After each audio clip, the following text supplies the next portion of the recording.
शरणं हरिः शरणं हरिः शरणं। भगवान की भक्ति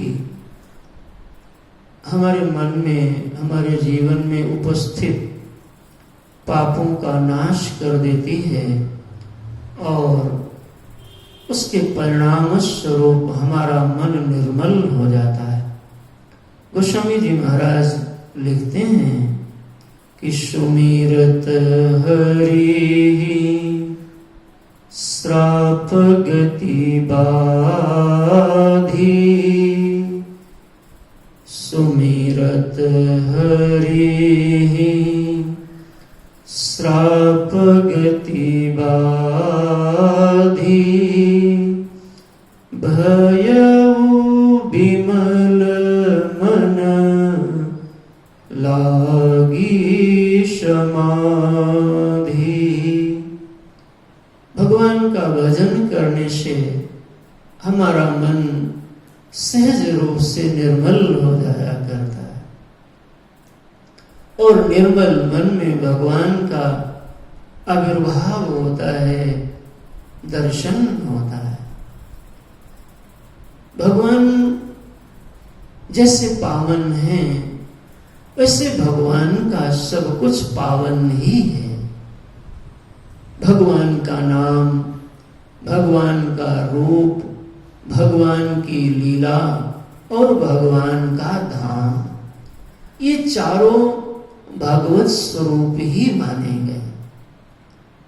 हमारे महापुरुषों ने हम सब जीवों को एक कल्याण के लिए हमारे जीवन का अनुश्रवण करके हमें जो साधना का पथ प्रदान किया, उसमें उन्होंने यह बात समझाया कि मानव जीवन में 4 प्रकार के दोष उपस्थित होते हैं।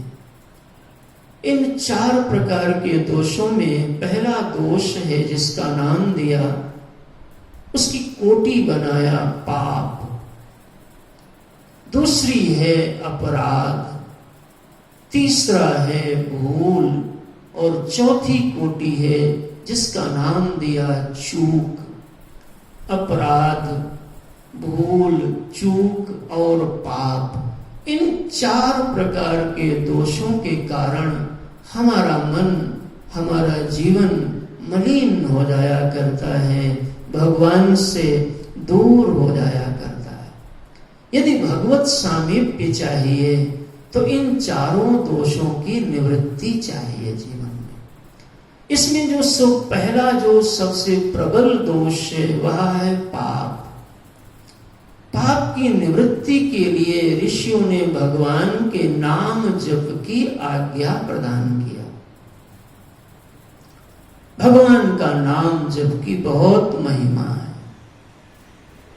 हमारे यहाँ ऋषि लोग तो भगवान से ज्यादा भगवान के नाम को बड़ा मानते हैं।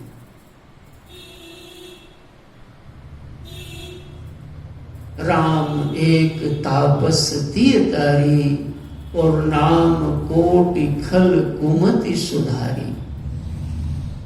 इसलिए भगवान का बल जैसे काम करता है वैसे भगवान के नाम का बल उससे भी बढ़ के काम करता है।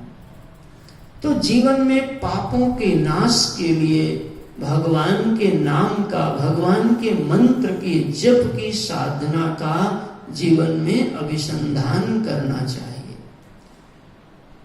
नाम जप से पापों का जो दोष है वो शमित होता है।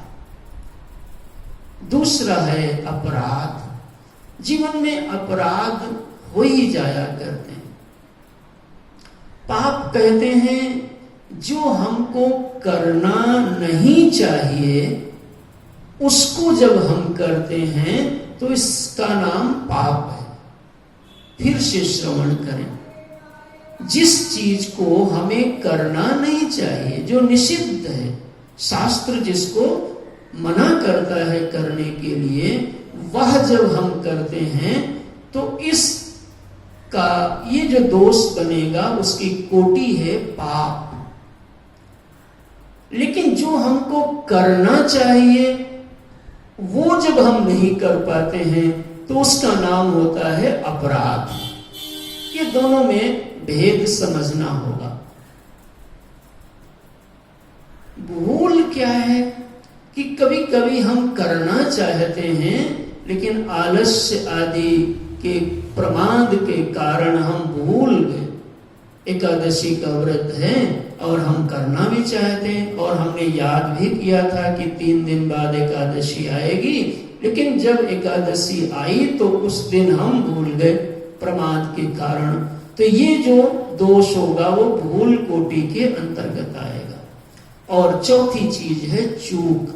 चूक माने याद करके, सुबह भी याद था कि हम व्रत हैं और महाराज दिन में कहीं गए किसी भगत के यहाँ, सामने बिस्किट आया और हम भूल गए, चूक गए महाराज। अब ये चूक हो गई, भूल नहीं, इसको क्या कहेंगे, चूक हो गई।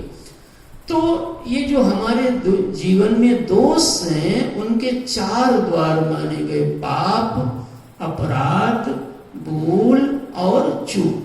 जो करना नहीं चाहिए वो जब करते हैं तो पाप बनता है, और जो करना चाहिए वो जब नहीं कर पाते हैं, जैसे गुरुजनों को प्रणाम करना चाहिए, भगवान की पूजा करनी चाहिए, सूर्य देव को जल अर्पण करना चाहिए, गृहग्रास निकालना चाहिए और हम नहीं कर पाए, ये अपराध हो गया। तो इन चारों के कारण जो जीवन में दोष उपस्थित होते हैं उनको भगवान के ही ये 4 स्वरूप एक एक दोष को समाप्त करते हैं।